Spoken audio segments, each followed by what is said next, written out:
ಶ್ರೀಗುರುಭ್ಯೋ ನಮಃ. ಶ್ರೀಪರಮಗುರುಭ್ಯೋ ನಮಃ. ಶ್ರೀಮದಾನಂದತೀರ್ಥಭಗವತ್ಪಾದಾಚಾರ್ಯಗುರುಭ್ಯೋ ನಮಃ. ಶ್ರೀವೇದವ್ಯಾಸಾಯ ನಮಃ.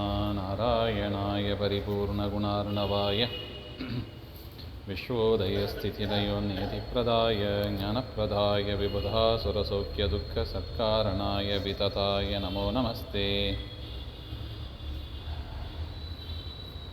ನರಸಿಂಹೋ ಕಿಲಾಜ್ಞಾನಮತಧ್ವಾन्तದಿವಾಕರः ಜಯತ್ಯಮಿತಸಜ್ಞಾನಸುಖಶಕ್ತಿಭಯೋನಿಧಿः ವ್ಯಾಸಾಯ ಭವನಾಶಾಯ ಶ್ರೀಶಾಯ ಗುಣರಾಶಯೇ ಹೃದ್ಯಾಯ ಶುದ್ಧವಿದ್ಯಾಯ ಮಧ್ವಾಯ ಚ ನಮೋ ನಮಃ.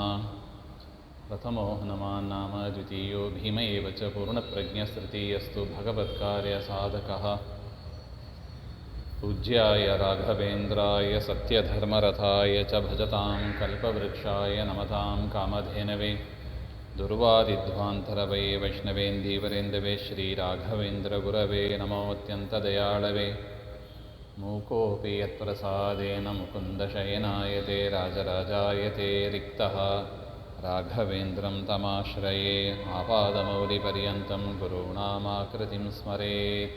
ತೇನ ವಿಘ್ನಾಃ ಪ್ರಣಶ್ಯಂತಿ ಸಿದ್ಧ್ಯಂತಿ ಚ ಮನೋರಥಾಃ. ಶ್ರೀಗುರುಭ್ಯೋ ನಮಃ. ನಾರಾಯಣಂ ನಮಸ್ಕೃತ್ಯ ನರಂ ಚೈವ ನರೋತ್ತಮಂ ದೇವೀಂ ಸರಸ್ವತೀಂ ವ್ಯಾಸಂ ತತೋ ಜಯಮುದೀರಯೇತ್. ಕೃಷ್ಣಾಯ ವಾಸುದೇವಾಯ ಹರಯೇ ಪರಮಾತ್ಮನೇ ಪ್ರಣತಃ ಕ್ಲೇಶನಾಶಾಯ ಗೋವಿಂದಾಯ ನಮೋ ನಮಃ. ವರಾಹ ಪುರಾಣದಲ್ಲಿ ಧರ್ಮವ್ಯಾದ ಉಪಾಖ್ಯಾನ ಅಂತ, ಅದರಲ್ಲಿ ಪಂಚಮಹಾಯಜ್ಞಗಳನ್ನು ಮಾಡಬೇಕು ಹಾಗೆ ಅಂತ ನಾವು ನಿನ್ನೆ ನೋಡಿದ್ದೀವಿ. ಅಂದರೆ ದೇವತೆಗಳಿಗೆ,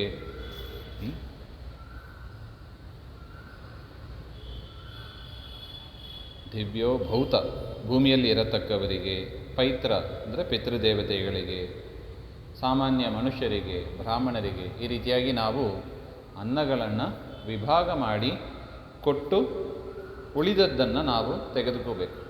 ಆ ರೀತಿಯಾಗಿ ವಿಭಾಗ ಮಾಡಿ ಕೊಟ್ಟರೆ ಆ ಅನ್ನ ಶುದ್ಧವಾಗುತ್ತದೆ. ಇಲ್ಲದಿದ್ದರೆ ಅದು ಅಶುದ್ಧವಾದ ಅನ್ನ. ಅದು ಅಶುದ್ಧವಾದ ಅನ್ನ, ಅಶುದ್ಧವಾದದ್ದನ್ನು ನಾವು ಸ್ವೀಕಾರ ಮಾಡಬಾರ್ದು ಹಾಗೆ ಅಂತ ಅದನ್ನು ಆ ರೀತಿಯಾಗಿ ವಿಭಾಗ ಮಾಡದೆ, ಅನ್ನವನ್ನು ಶುದ್ಧ ಮಾಡದೆ ಯಾರು ತಿಂತಾರೋ ಅವರು ಅಂಥ ಧಾತೃ ಭೋಕ್ತೃಣಾಂ ಮಹಾಮಾಂಸಂತು ತತ್ಸ್ಮೃತಂ. ಅಂಥ ಅನ್ನವನ್ನು ಕೊಡುವವರು ಕೂಡ ಏನು ಕೊಟ್ಟಂತೆ ಆಯಿತು? ಮಹಾಮಾಂಸ ಕೊಟ್ಟಂತೆ ಆಯಿತು. ಅದರಿಂದ ಅನ್ನದಾನ ಕೊಡಲಿಕ್ಕೆ ಮುಂಚೆ ನಾವು ಈ ಕ್ರಮವನ್ನೆಲ್ಲ ಮಾಡಬೇಕು. ಹೇಗಿದ್ರೂ ಪಾಪ ಯಾರೋ ಬಂದಿರ್ತಾರೆ, ಯಾರೋ ಬ್ರಾಹ್ಮಣರನ್ನು ಕರೆಸಿರ್ತೀವಿ, ಅವರೇನು ಅಷ್ಟು ನಿಯಮ ಮಾಡೋದ್ರಿಲ್ಲ, ಸಾಮಾನ್ಯ ಒಂದು ವ್ಯಕ್ತಿ. ಅದರಿಂದ ನಾವು ಹೇಗಿದ್ರೂ ನಾವು ಮನೆಯಲ್ಲಿ ವೈಶ್ಯದೇವ ಮಾಡೋದಿಲ್ಲ ಎಂಬ ಪಕ್ಷದಲ್ಲಿ ಪಾಪ ಅವರು ಏನು ಅಷ್ಟು ಆಚಾರವಂತರಲ್ಲರಿ ಅವರಲ್ಲ. ಅದರಿಂದ ನಡೀತದೆ ಹಾಗೆ ಅಂತ ಹೇಳಿ ನಾವು ಅನ್ನದಾನ ಮಾಡ್ತೀವಿ ಅಂತ ಅದನ್ನು ಮಾಡಬಾರ್ದು ಅಂತ. ಯದ್ಯಪಿ ಮನೆಗೆ ಕರೆಸಿದ ಬ್ರಾಹ್ಮಣನಲ್ಲಿ ಪರಮಾತ್ಮನ ಸನ್ನಿಧಾನ ಇರುತ್ತದೆ, ಅದು ಯಾರೇ ಆಗಿರಲಿ. ಮನೆಯಲ್ಲಿ ಬ್ರಾಹ್ಮಣನನ್ನು ಕರೆದ ಮೇಲೆ ಅಲ್ಲಿ ಯಾರಿರ್ತಾನೆ? ಹರಿಕಥಾಂಸಾರದಲ್ಲಿ ಬರುತ್ತದೆ ಇದು. ಪರಮಾತ್ಮನ ವಿಶೇಷ ಸನ್ನಿಧಾನವನ್ನು ತುಂಬಿಕೊಂಡು ಕರೆದವರಲ್ಲಿ ಪರಮಾತ್ಮ ಇರ್ತಾನೆ. ಅದರಿಂದ ಅವರಿಗೆ ಮಾಡಿದ ಸತ್ಕಾರ ಅದು ಯಾರಿಗೆ? ಅದು ದೇವರಿಗೆ ಮಾಡಿದ ಸತ್ಕಾರ. ಅದು ದೇವರು ಮಹಾ ಆಚಾರವಂತ, ಹೌದೋ ಅಲ್ವ? ಅದರಿಂದ ನೀವು ಯಾರನ್ನು ನೋಡಬಾರ್ದು, ಮನೆಗೆ ಯಾರು ಕರೆದಿದ್ದೀವಿ ಅವ್ರನ್ನ ನೋಡಬೇಡಿ. ಅವರಲ್ಲಿರತಕ್ಕ ಮುಖ್ಯಪ್ರಾಣದೇವರು ಆಚಾರವಂತರು, ಹೌದೋ ಅಲ್ಲೋ? ಅವರ ಒಳಗೆ ಪರಮಾತ್ಮ ಅಂತ ಈ ರೀತಿಯಾಗಿ ನಮ್ಮ ಚಿಂತನೆ ಇರಬೇಕೇ ಹೊರತು, ಹೇಗಾದರೂ ನಮ್ಮ ಗಂಡ ಉದಾಹರಣೆಗೆ ಏನು ಅಷ್ಟೊಂದು ಆಚಾರವಂತರಲ್ಲ, ಅದರಿಂದ ನಡೀತದೆ ಹಾಗೆ ಅಂತ ಹೇಳಿ ಮಾಡೋದಾಗಲಿ, ಅಥವಾ ಅತ್ತೆ ಮಾವಂದಿರು, ತಂದೆ ತಾಯಂದಿರು ಏನು ಅವರೇನು ಅಷ್ಟೊಂದು ಆಚರಣೆ ಏನು ಮಾಡೋದಿಲ್ಲ, ನಡೀತದೆ ಹಂಗಂತ ಕೊಡೋದಾಗಲಿ, ಇದು ಮಾಡಬಾರ್ದು. ಇದು ಅವರಿಗೆ ಮಹಾಮಾಂಸ ಕೊಟ್ಟ ಫಲ ಹಾಗೆ ಅಂತ. ಧಾತೃ ಭೋಕ್ತೃಣಾಂ, ನಿಮಗೆ ಮಾತ್ರ ಅಲ್ಲ, ಕೊಡುವವರಿಗೆ ಮಾತ್ರ ಅಲ್ಲ, ಅದನ್ನು ಭೋಗ ಮಾಡುವವರಿಗೂ ಕೂಡ ಅದು ಮಹಾಮಾಂಸವನ್ನು ತಿಂದಷ್ಟು ಒಂದು ಪಾಪ ಬರ್ತದೆ. ಇದರ ಮೇಲೆ ಪ್ರಶ್ನೆ, ಆಯ್ತು ರೀ, ಹಿಂದಿನ ಕಾಲದಲ್ಲಿ ನಾವು ಕೇಳ್ತೀವಿ ಮಾಂಸವನ್ನು ತಿಂತಾ ಇದ್ರು ಹಾಗೆ ಅಂತ. ಅಗಸ್ತ್ಯರ ವೃತ್ತಾಂತದಲ್ಲಿ ಬರುತ್ತದೆ. ಏನಂತ? ಇಲ್ವಲ ವಾತಾಪಿ, ಇಲ್ವಲ ವಾತಾಪಿ ಎನ್ನುವ ಅಸುರರು ಅವರು ಏನು ಮಾಡಬೇಕು? ವಾತಾಪಿ ಅವರು ಕಾಮರೂಪ, ಯಾವ ಇಚ್ಛೆ ಬೇಕೋ ಅದನ್ನು ತಗೊಳ್ಳುವವು. ಒಂದು ಸಲ ಅವರಿಗೆ ಬ್ರಾಹ್ಮಣರ ಮೇಲೆ ಏನೋ ಸಿಟ್ಟು ಬಂತು. ಯಾರಿಗೆ? ಆ ವಾತಾಪಿ ಇಲ್ವಲ ಎನ್ನುವ ಅಸುರರಿಗೆ ಬ್ರಾಹ್ಮಣರು ಅಂದ್ರೆ ಆಗಿ ಬರೋದಿಲ್ಲ. ಸಾಮಾನ್ಯ ಸಹಜ ಸ್ವಭಾವ ಅದು, ದುಷ್ಟರಿಗೆ ಬ್ರಾಹ್ಮಣರು ಅಂದ್ರೆ ಆಗಿ ಬರೋದಿಲ್ಲ. ಅದರಿಂದ ಏನು ಮಾಡಬೇಕು? ಎಲ್ಲ ಬ್ರಾಹ್ಮಣರನ್ನು ಸಂಹಾರ ಮಾಡಬೇಕು ಅಂತ. ಆದರೆ ಇದ್ದಕ್ಕಿದ್ದಾಗಿ ಬಾ ಅಂದರೆ ಬರೋದಿಲ್ಲ. ಅವರು ಯುದ್ಧ ಆಡುವವರು ಅಲ್ಲ, ಅಸುರರಾಗಿ ಇದ್ದಾರೆ. ಏನು ಮಾಡಬೇಕು? ಬ್ರಾಹ್ಮಣರು ಅಂದರೆ ಯಾತಕ್ಕೆ ಬರ್ತಾರೆ? ಊಟಕ್ಕೆ ಅಂತ ಬರ್ತಾರೆ ಅವರು. ನೋಡಿ, ಹಿಂದಿನಿಂದ ಕಲ್ಪನೆ ಅದು. ಬ್ರಾಹ್ಮಣರು ಬರೋದು ಊಟಕ್ಕೆ. ಅದರಿಂದ ಏನಾರೊಂದು ಊಟ ಮಾಡಿ ಹಾಕೋದು, ಅವರನ್ನ ಸಂಹಾರ ಮಾಡೋದು ಅಂತ ಒಂದು ಪ್ಲ್ಯಾನ್ ಮಾಡಿ ಆ ವಾತಾಪಿ ಅವನು ಕುರಿಯಾದ. ಆಡು ಕುರಿ ಅಂತ ಹೇಳ್ತಾರಲ್ವ, ಆ ಕುರಿ ಆಗ್ತಾನೆ. ಶ್ರಾದ್ದ ಅಂತ ಹೇಳಿ ಬಡಿಸ್ತಾರೆ. ಶ್ರಾದ್ದ ಕಾಲದಲ್ಲಿ ಅದಕ್ಕೆ ಶ್ರಾದ್ದಕ್ಕೆ ಕರೆದರೆ ಹೋಗಬೇಕು ಅಂತ. ಬ್ರಾಹ್ಮಣರಿಗೆ ವಿಹಿತವಾದದ್ದದು, ವಿಹಿತ ಕರ್ಮ ಅದು.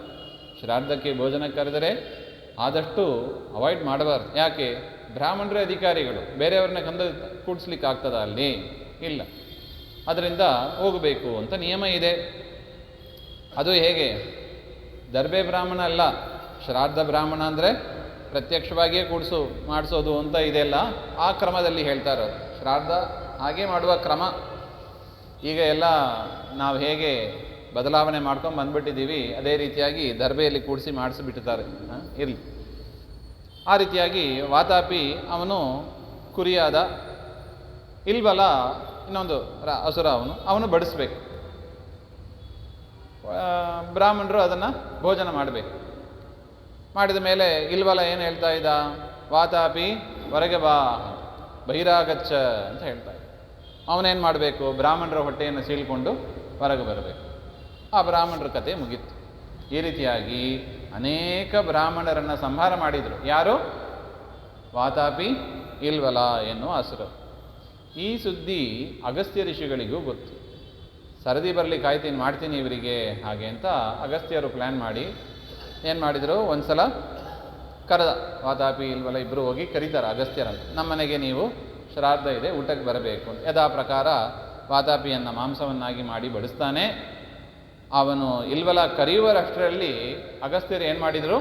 ವಾತಾಪಿ ಜೀರ್ಣೋಭವ ಹಾಗೆ ಅಂತ ಹೇಳಿದ್ರು. ವಾತಾಪಿ ಜೀರ್ಣೋಭವ ಹಾಗಂತ ಹೇಳಿದ ಕೂಡಲೇ ಅವನ ಕತೆ ಅಲ್ಲೇ ಮುಗೀತು. ಇಲ್ವಲ ಕರಿತಾ ಕೂತಿದ್ದಾನೆ. ಅಗಸ್ತ್ಯರು ಹೇಳಿದ್ರು, ಇಲ್ವಲ್ಲ ಅವನೆಲ್ಲಿದ್ದಾನೆ ಹಾಗೆ ಅಂತ. ಸೊ ಈ ರೀತಿಯಾಗಿ ಬ್ರಾಹ್ಮಣರು ಹಿಂದಿನ ಕಾಲದಲ್ಲಿ ಮಾಂಸವನ್ನು ತಿನ್ನೋದು ಕಂಡು ಬಂದಿದೆ, ಕೇಳಿ ಬಂದಿದೆ. ಹಾಗಿರುವಾಗ ನೀವು ಮಹಾಮಾಂಸ ಅಂತ ಹೇಳ್ತೀರಿ, ಏನು ದೋಷ ಏನು ಬಂತು?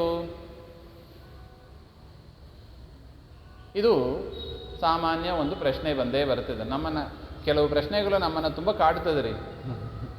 ಅದಕ್ಕೆ ನೆಟ್ಟಾಗಿ ಉತ್ತರ ಕೊಡೋಕ್ಕೆ ಬರಲ್ಲ, ನೆಟ್ಟಾಗೆ ನಾವು ಅನಲೈಸ್ ಮಾಡೋಕ್ಕೆ ಬರಲ್ಲ. ಎಲ್ಲಿ ಹೋಗಿ ಯಾರನ್ನ ಹೋಗಿ ಕೇಳೋದು ಇವುಗಳನ್ನೆಲ್ಲ? ಇದೆಲ್ಲ ಸಮಸ್ಯೆ ಆಗಿಬಿಟ್ಟಿದೆ ನಮಗೆ. ಬ್ರಾಹ್ಮಣರು ಈಗ ಮಾಂಸ ತಿನ್ಬೋದು, ಇದು ನಮ್ಮನ್ನು ತಿನ್ನಬಾರ್ದು ಅಂದರೆ ತಿನ್ನೋದು ನ್ಯಾಯವೋ ಅನ್ಯಾಯವೋ ಹೇಳಬೇಕು? ಅನ್ಯಾಯ. ಮತ್ತು ಹಿಂದಿನ ಕಾಲದಲ್ಲಿ ಬ್ರಾಹ್ಮಣರು ಮಾಡಿದ್ದು ಅನ್ಯಾಯ ಅಂತ ಆಯಿತು, ಕರೆಕ್ಟಾ?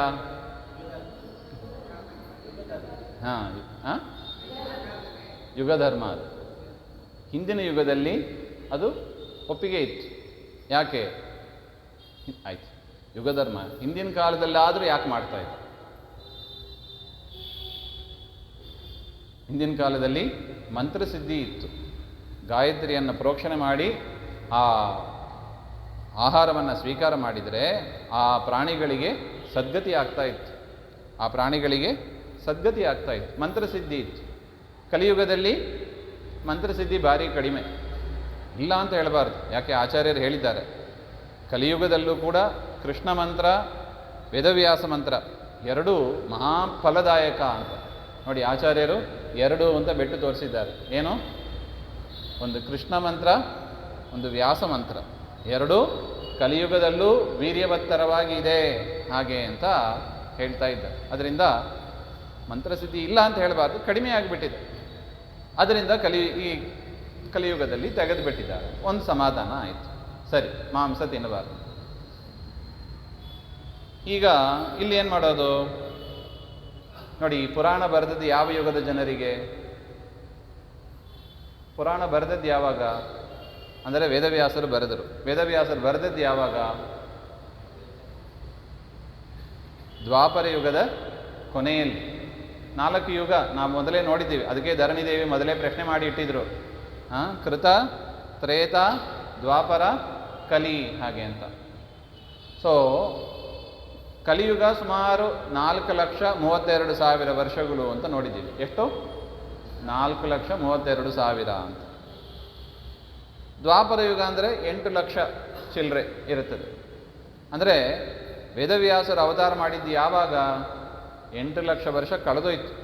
ಇನ್ನೇನು ಚೂರು ವರ್ಷ ಇರುವಾಗ, 600 ವರ್ಷ ಇರುವಾಗ, ಕಲಿಯುಗ ಆರಂಭ ಆಗಲಿಕ್ಕೆ 600-700 ವರ್ಷ ಇರುವಾಗ ಅವತಾರ ಮಾಡಿದ್ರು ವೇದವ್ಯಾಸರಾಗಿ. ಮಾಡಿ ಪುರಾಣಗಳನ್ನೆಲ್ಲ ರಚನೆ ಮಾಡಿದರು. ಅಂದರೆ ಪುರಾಣ ಬರೆದದ್ದು ಯಾರಿಗೆ? ದ್ವಾಪರ ಯುಗದವರಿಗ? ಇಲ್ಲ. ದ್ವಾಪರ ಆದಮೇಲೆ ಬರೋದು ಯಾವುದು? ಕಲಿಯುಗ. ಕಲಿಯುಗದ ಜನರಿಗೆ ಬರೆದಿಟ್ಟಿರೋದು. ಅರ್ಥ ಆಯ್ತಾ? ಸೊ ಅದರಿಂದ ಪುರಾಣಗಳಲ್ಲಿ ಎಲ್ಲಿರೋದು? ಕಲಿಯುಗದವರಿಗೆ. ಸೊ ಅಂತಹ ಕಲಿಯುಗದಲ್ಲಿ ಈ ರೀತಿಯಾಗಿ ಯಜ್ಞವನ್ನು ಮಾಡದೇ ತಿನ್ನುವ ಅನ್ನವನ್ನು ಏನಂತ ಕರೆದಿದ್ದಾರೆ? ಬರೀ ಮಾಂಸ ಕರೆದಿಲ್ಲ. ವೇದವ್ಯಾಸರಿಗೆ ಸಮ್ಮತ ಆಗಲಿಲ್ಲ. ಏನು ಮಾಡಿದರು? ಮಹಾ ಅಂತ ಒಂದು ಸೇರಿಸಿದ್ರು, ಅಬ್ಜೆಕ್ಟಿವ್, ವಿಶೇಷಣ ಸೇರಿಸಿದ್ರು. ಮಹಾಮಾಂಸ ಇದು, ಹಾಗೆ ಮಹಾಮಾಂಸ ಇದು. ಅದರಿಂದ ಅಂಥದನ್ನು ದಾನ ಕೊಡಬಾರದು, ಅಂಥದನ್ನು ನಾವು ಕೂಡ ಭೋಗ ಮಾಡಬಾರದು. ಅಲ್ಲ, ಇದೆಲ್ಲ ನೀವು ಹೇಳೋದು ಯಾರಿಗೆ?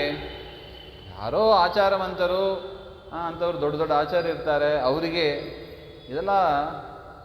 ನಾವೆಲ್ಲ ಎಂಥವರು? ಆಮ್ ಆದ್ಮಿ. ನಾವೆಲ್ಲ ಎಂಥವರು? ಕಾಮನ್ ಮ್ಯಾನ್, ಲೇ ಮ್ಯಾನ್ ಅಂತ ಹೇಳ್ತಾರೆ. ಲೌಕಿಕ ಜನರು ನಾವು. ನಮಗೆ ಇದೆಲ್ಲ ಅಪ್ಲಿಕೇಬಲ್ ಆಗೋದಿಲ್ಲ ರೀ, ಅದು ಆಮ್ ಆದ್ಮಿ ನಾವು. ಹಾಗೆ ಏನು ಮಾಡೋದು? ಏನೇ ಹೇಳಿದರೂ ಕೂಡ ಅದನ್ನು ಹೇಗೆ ಜಾರೋದು ಎಂಬುದರಲ್ಲಿ ನಾವು ಮಹಾ ನಿಪುಣರು. ನಮ್ಮಂಥ ನಿಪುಣರು ಯಾರಿದ್ದಾರೆ ಹೇಳಿ? ಇದೆಲ್ಲ ಯಾರಿಗೆ? ಈ ಆಚಾರ ವಿಚಾರ ನೀವು ಹೇಳೋದೆಲ್ಲ ಸರಿ, ಆದರೆ ಇದೆಲ್ಲ ಯಾರಿಗೆ? ನಮಗೆಲ್ಲ ಇದೆಲ್ಲ ಯಾರಿಗೆ? ಯಾರ್ಯಾರೋ ದೊಡ್ಡ ಆಚಾರ ಮನೆತನ ಅಂತ ಇರುತ್ತದೆ, ಅಂಥವರಿಗೆ ಸಂಬಂಧಪಟ್ಟದ್ದು. ನಾವೆಲ್ಲ ಆಮ್ ಆದ್ಮಿಯವರು, ನಮಗಿದು ಸಂಬಂಧ ಇಲ್ಲ. ಹೌದಾ? ಆ ರೀತಿಯಾಗಿ ಹೇಳಿದರೆ ಏನು ಉತ್ತರ ಕೊಡಬೇಕು?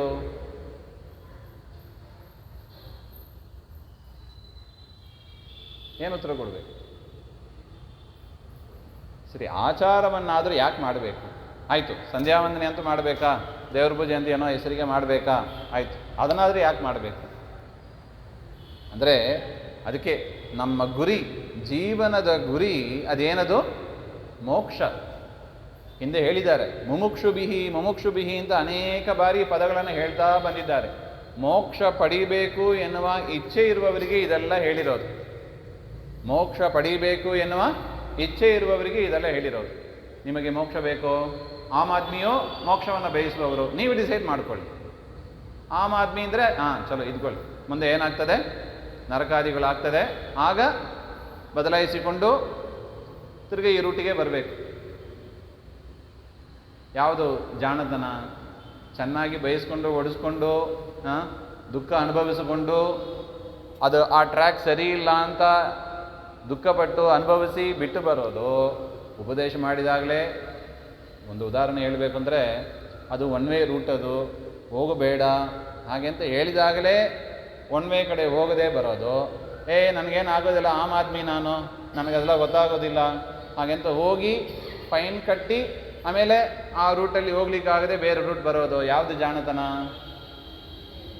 ಹೇಳಿದಾಗಲೇ ಟ್ರ್ಯಾಕ್ ಚೇಂಜ್ ಮಾಡ್ಕೊಳ್ಬಿಡೋದು ಜಾಣರು, ಬುದ್ಧಿವಂತರು ಮಾಡುವ ಕೆಲಸ. ಅದೇ ಇಲ್ಲಿ ಬರಬೇಕಷ್ಟೆ. ವೇದವ್ಯಾಸರು ನಮಗೆ ಕೊಟ್ಟಿದ್ದಾರೆ. ಓದ್ತೀವೋ ಬಿಡ್ತೀವೋ. ನನಗೆ ನೋಡಿ, ನನಗೆ ಒನ್ ವೇ ಅಂತ ಗೊತ್ತಿಲ್ಲ ರೀ, ಬಿಡ್ತಾರ ಅವರು? ಗೊತ್ತಿಲ್ಲ ಅಂದರೆ ನಿಮಗೆ ಲೈಸೆನ್ಸ್ ಕೊಟ್ಟದ್ದು ಯಾರು ಅಂತ ಕೇಳ್ತಾರೆ. ಫಸ್ಟ್ ಲೈಸೆನ್ಸೇ ಕಿತ್ತಾಕ್ತಾರೆ. ಅದರಿಂದ ನನಗೆ ಗೊತ್ತಿಲ್ಲ ಎಂಬ ಒಂದು ಎಕ್ಸ್ಕ್ಯೂಸು ಶಾಸ್ತ್ರದಲ್ಲೂ ಹಾಗೆ. ನನಗೆ ಇದು ಗೊತ್ತೇ ಇಲ್ಲ ರೀ, ನೀವೇನೋ ಪುರಾಣದಲ್ಲಿ ಹೇಳಿದಿರಿ, ಮಹಾಭಾರತದಲ್ಲಿ ಹೇಳಿದಿರಿ, ವೇದದಲ್ಲಿ ಹೇಳಿದಿರಿ, ನಾನು ಬ್ರಾಹ್ಮಣನಾಗಿ ಹುಟ್ಟಿದೆ, ಆದರೆ ನನಗಿದೆಲ್ಲ ನಮ್ಮ ಸ್ಕೂಲಲ್ಲಿ ಇದೆಲ್ಲ ಹೇಳ್ಕೊಟ್ಟೇ ಇಲ್ಲ, ನಾನು ಓದಿದ್ದೇ ಬೇರೆ, ನೀವು ಕೇಳೋದೇ ಬೇರೆ, ಹಾಗಂತ ಹೇಳಿದರೆ ಬಿಡ್ತಾರಾ? ಇಲ್ಲ. ಈ ಶಾಸ್ತ್ರವನ್ನು ತಿಳಿಯೋದು ಬ್ರಾಹ್ಮಣರ ಬರ್ತ್ ರೈಟ್ ಅಂತ ನೋಡಿ, ಹುಟ್ಟು ಹಕ್ಕು. ಯಾಕೆ? ಬ್ರಾಹ್ಮಣ ಶಬ್ದವೇ ಹಾಗೆ ಹೇಳ್ತಾರೆ, ಬ್ರಹ್ಮ ಅಣತಿ ಇತಿ ಬ್ರಾಹ್ಮಣ. ಸರಿಯಾಗಿ ವೇದಾದಿ ಶಾಸ್ತ್ರಗಳನ್ನು ತಿಳಿದವನನ್ನೇ ಬ್ರಾಹ್ಮಣ ಅಂತ ಕರೀಬೇಕು.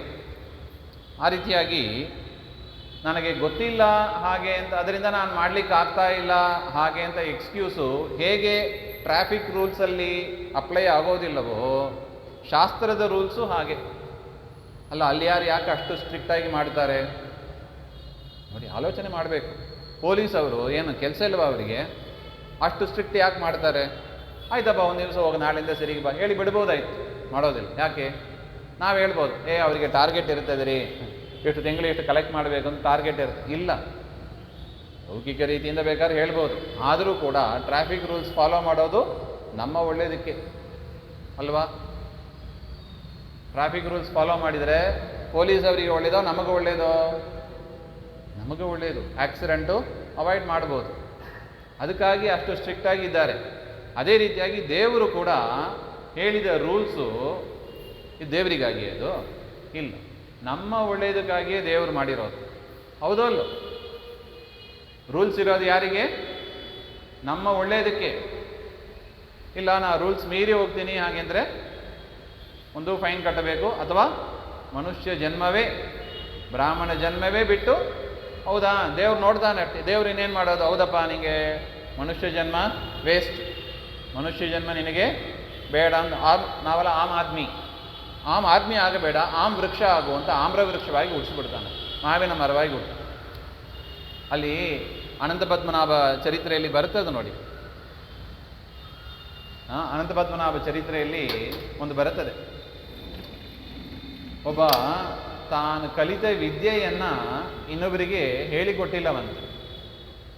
ಅಲ್ಲಿ ಬರ್ತದೆ, ಮಾವಿನ ಮರ ಕೊಳತ ಮಾವಿನನ್ನು ಅಂತ ಹೇಳ್ತಾರೆ. ಯಾರವುದು ಅಂತ ಪ್ರಶ್ನೆ ಬರುತ್ತದೆ. ಆಗ ಪುರಾಣದಲ್ಲೇ ಬರುವ ವಿಚಾರ ಇದು ಏನಂತ, ಕೊಳತೋದ ಮಾವಿನನ್ನಾಗಿ ಅವರು ಹುಟ್ಟಿದ್ದಾರೆ. ಯಾಕೆ? ತನಗ ಗೊತ್ತಿದ್ದ ವಿದ್ಯೆಯನ್ನು ಇನ್ನೊಬ್ಬರಿಗೆ ಹೇಳಿಕೊಟ್ಟಿಲ್ಲ ಅವನು. ಅದರಿಂದ ಏನಾದ? ಮಾವಿನವನ್ನು ಕೊಳತೋದ ಹಂಗೆ. ಸೊ ಆಮ್ ಆದ್ಮಿ ಎಲ್ಲ ಏನಾಗಬೇಕು? ಆಮ್ ವೃಕ್ಷ ಆಗಬೇಕಷ್ಟೆ. ಹೌದಲ್ಲ? ಮನುಷ್ಯ ಶರೀರ ಯಾತಕ್ಕೆ? ಮನುಷ್ಯ ಶರೀರ ನಾವು ಅರ್ಥ ಮಾಡ್ಕೊಂಡಿಲ್ಲ, ದೇವರನ್ನು ತಿಳ್ಕೊಂಡಿಲ್ಲ, ಕರ್ಮದ ರಹಸ್ಯ ತಿಳ್ಕೊಂಡಿಲ್ಲ. ಇಟ್ಕೊಂಡು ಏನು ಮಾಡ್ತೀವಿ? ಮನುಷ್ಯ ಜನ್ಮ ಹೋಗು, ಆಮ್ ಬರ, ಕೊಳತೋದ ಮಾವಿನನ್ನಾಗಿ ಹುಟ್ಟು ಅಂತ ದೇವರು ಕಳಿಸಿಬಿಡ್ತಾನೆ. ನೋಡಿ, ಅನಂತ ಪದ್ಮನಾಭ ವ್ರತ ಮಾಡ್ತಿರಲ್ಲೋ, ಅನೇಕ ಜನ ಮಾಡುವವರೇ ಇದ್ದೀರಿ.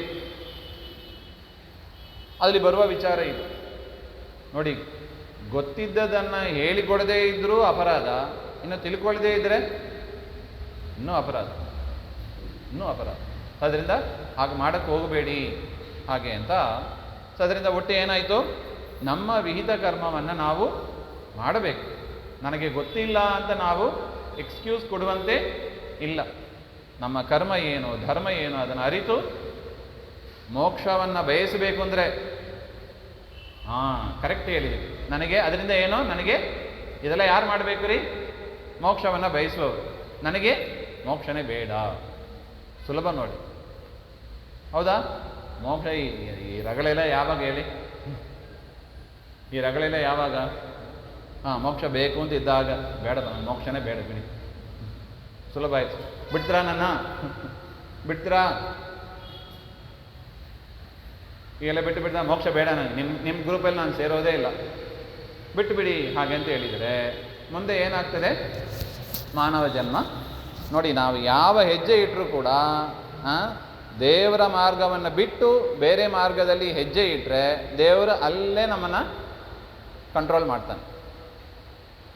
ಆಗ ಏನಾಗ್ತದೆ? ತಿರ್ಗಾ ಮರವಾಗಿ ಹುಟ್ಟಬೇಕು. ನೋಡಿ, ಇಲ್ಲಿ ಮರಗಳೆಲ್ಲ ಇರುತ್ತದೆ, ಮರಗಳಿಂದ ಒಂದು ಪಾಠ ಕಲಿಬೇಕು ಅಂತಾರೆ. ಅದು ಮರವಾಗಿ ಯಾಕೆ ಹುಟ್ಟಿದೆ? ಇಂಥ ಮಾನವ ಜನ್ಮ ಬಂದಾಗ ಅದು ಹಾಳು ಮಾಡಿಕೊಂಡಿತ್ತು. ಅದಕ್ಕೆ ಏನು ಮಾಡಿದ? ಮರದಲ್ಲಿ ಏನು ನ್ಯೂನತೆ? ಯಾವ ಇಂದ್ರಿಯಗಳು ಇಲ್ಲ ಅದರಲ್ಲಿ. ಕಣ್ಣು, ಕಿವಿ, ಯದ್ಯಪಿ ಜೀವ ಇದೆ, ಮನಸ್ಸು ಇದೆ, ಆದರೂ ಕಣ್ಣು, ಕೈ, ಕಾಲು, ಮೂಗು, ಕಾಲು ಯಾವುದೂ ಇಲ್ಲ ನೋಡಿ. ಅದಕ್ಕೆ ಬಿಸಿಲು ಬಂತೋ ಬಿಸಿಲಲ್ಲಿ ಇರಬೇಕು, ಮಳೆ ಬಂತೋ ನೋಡಿ, ಪ್ರಾಕ್ಟಿಕಲಾಗಿ ದೇವ್ರು ತೋರಿಸ್ತಾ ಇದ್ದಾನೆ. ಮಳೆ ಬಂದರೆ ನಾವು ಒಳಗೆ ಬರ್ತೀವಿ, ಒಳಗೆ ಬರೋಕ್ಕಾಗ್ತದಾ? ಕಾಲೇ ಇಲ್ಲ ಅದಕ್ಕೆ. ಮಳೆ ಬಂದರೂ ಅಷ್ಟೇ, ಚಳಿ ಆದರೂ ಅಷ್ಟೇ. ತಯಾರಿದ್ದೀರಾ ನಿಂತ್ಕೊಳ್ಳಿಕ್ಕೆ? ಬೇಡ, ಒಂದೆಲ್ಲ ಸ್ಯಾಂಪಲ್ ಟ್ರೈ ಮಾಡಿ. ಆಂಧ್ರ ಪ್ರದೇಶ ಬಿಸಿಲಲ್ಲಿ ಹೋಗಿ ಒಂದು ತಾಸು ಅಲ್ಲೇ ನಿಂತ್ಕೊಳ್ಳಿ. ಮರ ನಿಂತಾಗ ನಾನು ನಿಂತಿರ್ತೀನಿ 1 ತಾಸು. ಅಥವಾ ಮಳೆ ಬಂದಾಗ ರೋಡಲ್ಲಿ 1 ತಾಸು. ಮಾನವ ಜನ್ಮ ಬೇಡ ಅಂತ ಹೇಳುವವರು ಮಾಡಬೇಕಾದ ಒಂದು ಎಕ್ಸ್ಪೆರಿಮೆಂಟ್ ಇದು. ನನಗೆ ಮಾನವ ಜನ್ಮ ಬೇಡ, ಮೋಕ್ಷ ಬೇಡ ಹಾಗೆಂತ ಹೇಳುವವರು 1 ತಾಸು ನಿಲ್ಲಬೇಕು. ಇನ್ನೂ ಬುದ್ಧಿ ಬಂದಿಲ್ಲ ಅಂದರೆ 2 ತಾಸು ಊಟ ಬಿಟ್ಟು ನಿಂತಿರ್ಬೇಕು. ಗೊತ್ತಾಗ್ತದೆ ಮಳೆ ಎಂದರೆ ಏನು, ಚಳಿ ಎಂದರೆ ಏನು, ಬಿಸಿಲು ಅಂದರೆ ಏನು. ನಾವು ಮನೆ ಕಟ್ಕೊಂಡು ಆರಾಮಾಗಿದ್ದೀವಿ, ನಮಗೆ ಅದುವರೆಗೆ ಏನಾಗ್ತದೆ ಪ್ರಪಂಚದ ಜ್ಞಾನವೇ ಇರೋದಿಲ್ಲ, ಹಾಗೆ ಬದುಕಿಬಿಡ್ತೀವಿ. ಸೊ ಅದರಿಂದ ಮಾನವ ಜನ್ಮ ದೊಡ್ಡದು, ಇದನ್ನು ಹಾನಿ ಮಾಡಲು ಬೇಡಿ. ಚೆನ್ನಾಗಿ ಹೇಳಿದ್ದಾರಾ? ಚೆನ್ನಾಗಿ ಹೇಳಿದ್ದಾರಾ ದಾಸರು? ಮಾನವ ಜನ್ಮ ದೊಡ್ಡದು. ನರಜನ್ಮ ಬಂದಾಗ, ನಾಲಿಗೆ ಇರುವಾಗ ಕೃಷ್ಣ ಎನ್ನಬಾರದೆ. ಏನು ಕಷ್ಟ ಇದೆ ಹೇಳಿ ನಿಮಗೆ? ದೇವರ ಚಿಂತನೆ, ಅಧ್ಯಾತ್ಮ ಮಾರ್ಗ ಸುಖದ ಮಾರ್ಗ. ಅದು ಸುಖವಾಗಿ ಕಣ್ಣು ಮುಚ್ಚಿ ಹೋಗ್ಬೋದು ಆ ಮಾರ್ಗದಲ್ಲಿ. ಏನೂ ಡಿಸ್ಟರ್ಬೆನ್ಸ್ ಇರೋದಿಲ್ಲ, ಏನೂ ತೊಡಕು ಇರೋದಿಲ್ಲ. ಆಚಾರ್ಯರ ಮಾರ್ಗ ಸನ್ಮಾರ್ಗ ಅಂತ ಕರೀತಾರೆ ನೋಡಿ. ಸತ್ಶಬ್ದಕ್ಕೆ ಒಳ್ಳೆಯ ಮಾರ್ಗ ಅಂತ ಒಂದು ಅರ್ಥ ಇದೆ. ಸತ್ಶಬ್ದಕ್ಕೆ ಇನ್ನೊಂದು ಅರ್ಥ ವಾಯುಮಾರ್ಗ ಅಂತ ಅರ್ಥ ಇದೆ.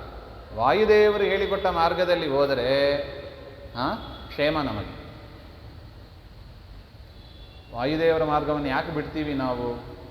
ಅಲ್ಲ, ಒಂದು ಕಾರಣ, ನನಗೆ ವಾಯುದೇವರ ಮಾರ್ಗ, ಅಧ್ಯಾತ್ಮ ಮಾರ್ಗ ಬೇಡ.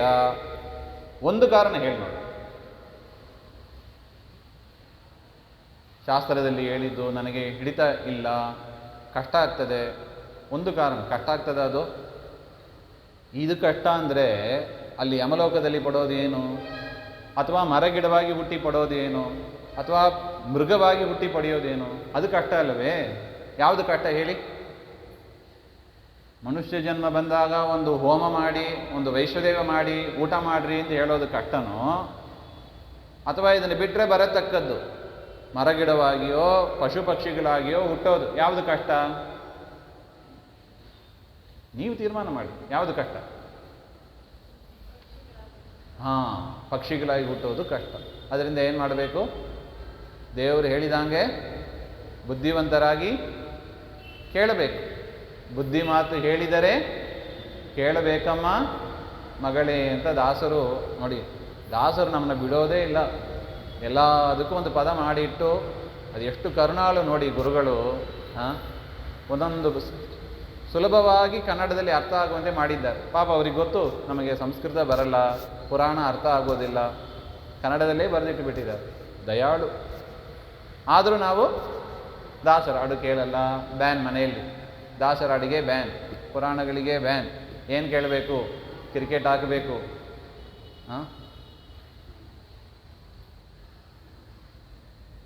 ಸೊ ಅದರಿಂದ ಯಾವುದು ಕಷ್ಟ ನಾವು ಆಲೋಚನೆ ಮಾಡಬೇಕು. ಶಾಸ್ತ್ರೋಕ್ತ ಏಕಾದಶಿ ನಾಳೆ ಬರ್ತದೆ. ನಾಳೆ ತಾನೇ?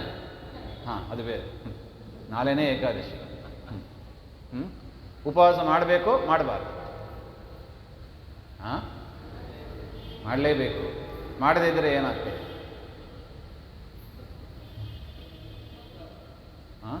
ನೋಡಿ, ಮಾಡಬೇಕು ನಾವು. ಅದು ಶಾಸ್ತ್ರ ಕೇಳಿ ಕೇಳಿ ಕೇಳಿ ನಮಗೆ ಬೇಕೋ ಬೇಡವೋ ಆಟೋಮೆಟಿಕ್ಕಾಗಿ ಬಾಯಿಂದ ಬಂದ್ಬಿಡುತ್ತದೆ. ಮಾಡ್ತೀವೋ ಬಿಡ್ತೀವೋ ನೆಕ್ಸ್ಟು ಹೇಳೋದಂತ ಹೇಳಿ ಇಟ್ಬಿಡೋಣ. ಮಾಡದಿದ್ದರೆ ಪುರಂದರದಾಸರು ಅದಕ್ಕೂ ಒಂದು ಪದ ಬರೆದು ಬಿಟ್ಟಿದ್ದಾರೆ ನೋಡಿ. ಅಂದಿನ ಅನ್ನವು ನಾಯಿ ಮಾಂಸವು. ಅಂದಿನ ಅನ್ನ ನಾಯಿ ಮಾಂಸ. ಏನು ಈಗನೂ ವಿಚಾರ ಮಾಡಿದೀವಿ, ಮಾಂಸ ತಯಾರಿ, ನಾವು ಮಾಂಸ ತಿನ್ನೋದಕ್ಕೂ ತಯಾರು. ಹಾಗಂದ್ರೆ ಅರ್ಥ ಆಗಿಲ್ಲ ಅಂತ ಅರ್ಥ. ಅದು ಯಾವಾಗ ಬರ್ತದೆ? ಮನುಷ್ಯ ಜನ್ಮ ಹೋಗಬೇಕು. ಮನುಷ್ಯ ಜನ್ಮ ಬಿಟ್ಟಾಗಲೇ ಗೊತ್ತಾಗ್ತದೆ ಅದರ ಬೆಲೆ. ಮನುಷ್ಯ ಜನ್ಮದಲ್ಲಿ ಆಟ ಆಡುವವರೇ ನಾವು. ಅದರಿಂದ ದೇವರು ಏನು ಮಾಡ್ತಾನೆ? ದೇವರು ಓಪನ್ ಮೈಂಡೆಡ್. ದೇವರು ಹೀಗೆ ಅಂತ ಏನು ರೂಲ್ ಇಟ್ಕೊಂಡಿಲ್ಲ. ನೀನು ಹಿಂಗೆ ಮಾಡ್ತೀಯಾ ಅಂದು ಚೆಸ್ ಬೋರ್ಡ್ ಇದ್ದಂಗೆ. ನೀನು ಹಿಂಗೆ ಕಾಯಿನ್ ಮೂವ್ ಮಾಡ್ತೀಯಾ, ನಾನು ಹೀಗೆ ಮೂವ್ ಮಾಡಿ, ಏನಾದರೂ ಮಾಡಿ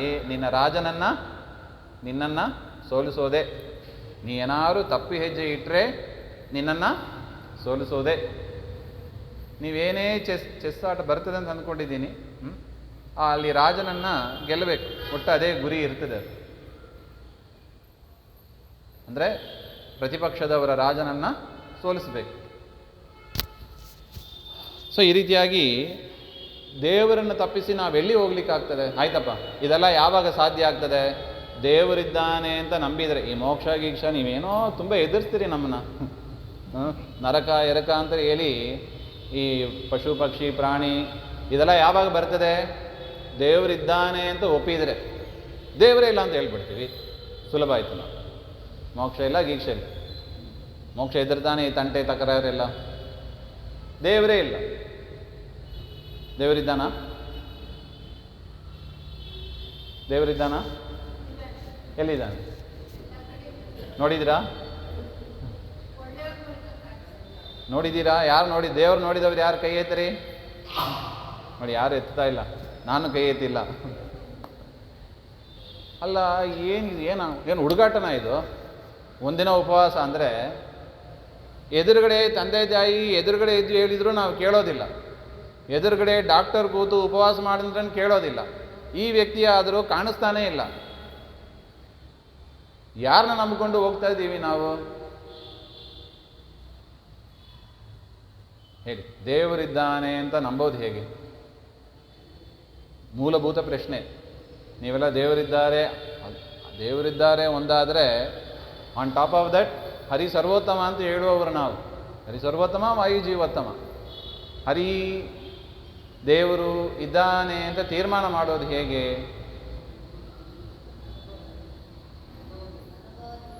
ಅನುಭವದಿಂದ. ಅಲ್ಲ, ನಿಮಗೆ ಇದ್ದಾನೆ ಅಂತ ಅನುಭವ, ಅವರಿಗೆ ಇಲ್ಲ ಅಂತ ಅನುಭವ. ಕೇಳಿಸ್ತಾ ಇಲ್ಲ. ನಮ್ಮಲ್ಲೇ ದೇವರಿದ್ದಾನೆ. ಅದೇ ನೋಡಿದ್ರ ನೀವು? ಆಪರೇಷನ್ ಮಾಡಿರಿ, ಯಾವ ಹಾರ್ಟ್ ಆಪರೇಷನ್ ಮಾಡಿದ ಡಾಕ್ಟರ್ನ ಕೇಳಿ. ಉಸಿರಾಡ್ತೀವಿ, ಅದರಿಂದ ದೇವರಿದ್ದಾನೆ. ಹೌದು, ಉಸಿರಾಡೋದು ಯಾವುದು ಹೇಳಿ? ಅಲ್ಲಿ ಎಲೆಕ್ಟ್ರಾನಿಕ್ ಪಲ್ಸ್ ಬರುತ್ತದೆ, ಆ ಎಲೆಕ್ಟ್ರಾನಿಕ್ ಸರ್ಕ್ಯೂಟ್ ಇದೆ, ಅದರಿಂದ ಉಸಿರಾಟ ಆಗ್ತದೆ. ದೇವರು ಯಾಕೆ?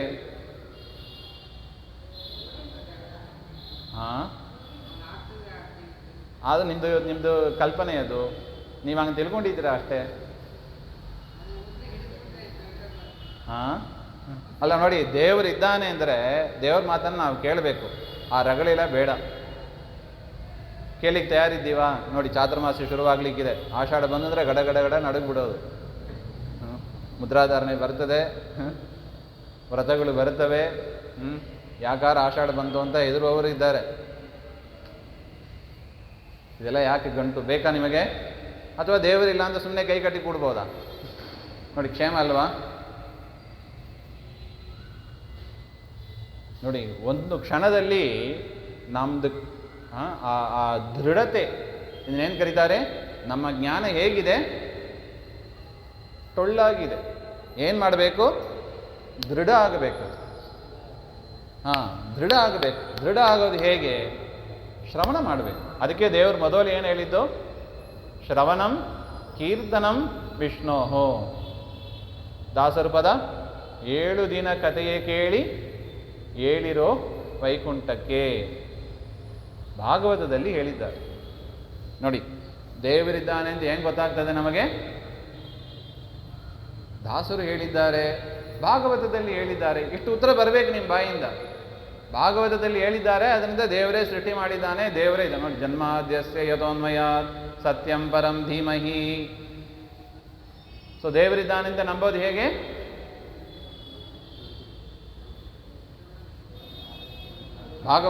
ಭಾಗವತದಲ್ಲಿ ಹೇಳಿ. ಭಾಗವತ ಸರಿನೋ ತಪ್ಪೋ? ಅದು ಯಾರೋ ವೇದವ್ಯಾಸರು ಬರೆದಿಟ್ಬಿಟ್ರು, ಅದು ಯಾರೋ ಗೊತ್ತಿಲ್ಲ. ಅದು ವೇದವ್ಯಾಸರು, ಅದೊಂದು ದೊಡ್ಡ ಕ್ವಶನ್ ಮಾರ್ಕು. ಕೆಲವರು ಏನು ಹೇಳಿಬಿಡ್ತಾರೆ? ಕಷ್ಟಿತ್ ಋಷಿಗಳು ಅಂತ ಹೇಳಿಬಿಡ್ತಾರೆ ಅವರು. ಆಚಾರ್ಯರು ಹಾಗಿಲ್ಲ, ನಾರಾಯಣನ ಅವತಾರ ಅಂತ ಹೇಳಿಬಿಟ್ಟಿದ್ದಾರೆ. ಯಾವುದು? ಕಷ್ಟಿತ್ ಋಷಿಗಳೋ ನಾರಾಯಣನ ಅವತಾರವೋ? ಯಾರೋ ಒಂದು ಹಾಕ್ಕೊಂಡು ಹೋಗಲಿ, ನಮ್ಮ ತಂಟೆಗೆ ಬರೆದಿದ್ರೆ ಸರಿ. ಅಲ್ವಾ? ನೋಡಿ ಎಷ್ಟು ದೂರ ಬಂದುಬಿಟ್ಟಿದ್ದೀವಿ ನೋಡಿ. ವೇದವ್ಯಾಸರು ಪುರಾಣಗಳನ್ನು ಕೊಟ್ಟವರು ಸಾಕ್ಷಾತ್ ನಾರಾಯಣ. ಕೋಹ್ಯನ್ಯ ಪುಂಡರೀಕಾಕ್ಷ ಮಹಾಭಾರತ ಕೃದ್ಭವೇ. ಮಹಾಭಾರತ, ಭಾಗವತ ಇತ್ಯಾದಿ ಪುರಾಣಗಳನ್ನೆಲ್ಲ ರಚನೆ ಮಾಡಿದ್ದು ಪರಮಾತ್ಮನೇ. ಪರಮಾತ್ಮನನ್ನು ಬಿಟ್ಟು ಅಂತಹ ಮಹಾಭಾರತ ಪುರಾಣಾದಿ ಗ್ರಂಥಗಳನ್ನು ಬೇರೆ ರಚನೆ ಮಾಡಲಿಕ್ಕೆ ಸಾಧ್ಯನೇ ಇಲ್ಲ ಅಂತಾರೆ. ಸೊ ಅದರಿಂದ ಆಯಿತು, ಪುರಾಣಗಳು ಮಹಾಭಾರತ ಅದಕ್ಕೆ ಪ್ರಮಾಣ ಆಚಾರ್ಯರೇ ಹೇಳ್ತಾರೆ. ವೇದ ಪುರಾಣಗಳು ಪ್ರಮಾಣ ಯಾಕೆ? ಅದು ವೇದಕ್ಕೆ ಅನುಕೂಲವಾಗಿದೆ. ವೇದಗಳು ಪ್ರಮಾಣ. ಅದರಿಂದ ಯಾವ್ಯಾವುದು ವೇದಕ್ಕೆ ಅನುಕೂಲವಾಗಿದೆಯೋ ಅದೆಲ್ಲವೂ ಕೂಡ ಪ್ರಮಾಣ. ಈ ರೀತಿಯಾಗಿ ಪ್ರಮಾಣಗಳು, ಶಾಸ್ತ್ರಗಳು ಹೇಳ್ತಾ ಇದೆ. ವೇದ ಯಾಕೆ ಪ್ರಮಾಣ? ಈಗ ಒಟ್ಟು ಎಲ್ಲಿ ಬಂತು? ಬೇಸ್ಮೆಂಟು ವೇದ. ವೇದದ ಮೇಲೆ ನಿಂತಿದೆ ಈ ಮನೆ. ಈ ದ್ವೈತ ಸಿದ್ಧಾಂತ ನಿಂತಿರೋದು ಯಾವುದರ ಮೇಲೆ? ವೇದ.